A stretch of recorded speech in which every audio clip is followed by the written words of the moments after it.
সন্তান যারা তারাই তো একটা সময় বাবা হয়, বাবা যারা তারাই তো একটা সময় সন্তান রয়, সন্তানেরাই তো বাবা হয়, বাবারাই তো একটা সময় সন্তান রয়।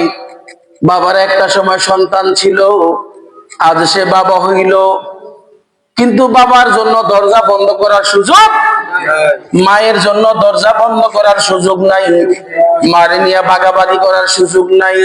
কারণ মা বাবা তোমার কাছে সর্বশ্রেষ্ঠ হাদিয়া রাখছেন কে? আল্লাহ রাসূল বলেন, ও সন্তান, তুমি যদি তোমার মায়ের দিকে একবার নেক নজরে তাকাও, ভালোবাসার নজরে তাকাও, হাসি মুখামুখ নিয়ে তাকাও, তুমি তাকাইবার সঙ্গে এমন হজ, যে হজ আল্লাহ পাক কবুল করছেন, এমন একটা হজের সওয়াব তোমার আমল নামায় আল্লাহ দান করে দিবেন। সুবহানাল্লাহ।